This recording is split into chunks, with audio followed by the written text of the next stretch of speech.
Alors maintenant, le Rivian R1T. Du coup, faisons-le aussi, hein, vu qu'on a parlé du 4x4 tout à l'heure. Démarrant à 69 000 $, il visera clairement le segment premium.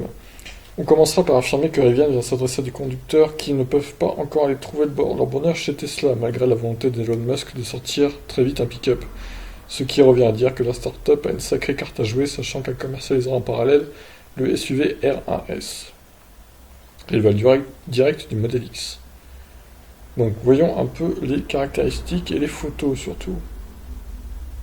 Ça c'est l'intérieur du coup.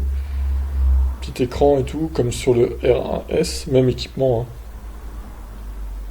Pour faire rouler un tel engin, Rivian fait confiance à une plateforme faisant penser à un skateboard disposant de 4 moteurs de 147 kW chacun. Ils sont capables d'autoriser une vitesse maximale de 200 km/h. Les performances évaluées sur le 0 à 100 km/h, tout comme l'autonomie, dépendront de la taille des batteries. Il y aura 3 déclinaisons, 105, 135 et 100 kWh. En gros, comme la version R1S, sauf que le pick-up aura un poil moins d'autonomie, d'après ce que je vois. Environ une vingtaine de kilomètres en moins, selon la capacité. Bien sûr, le R1T se part de tous les dispositifs proposant de la conduite autonome, au moment où elle sera autorisée sur les routes. Sur ce point, on peut compter sur des caméras, un lidar, des capteurs à ultrasons et des technologies de localisation très précises. Rendez-vous en 2020. Donc le R1T, pareil, il n'arrivera pas avant 2020. Les précommandes sont déjà ouvertes moyennant un acompte de 1000 $. Le modèle de base coûtera 69 000 $, le plus cher atteindra les 100 000 $. Les premières livraisons concerneront les deux versions les plus onéreuses comme la modèle 3, forcément.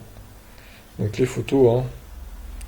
Comme le 4x4, hein, c'est très cubique, c'est la même plateforme, sauf que là c'est la version pick-up, du coup.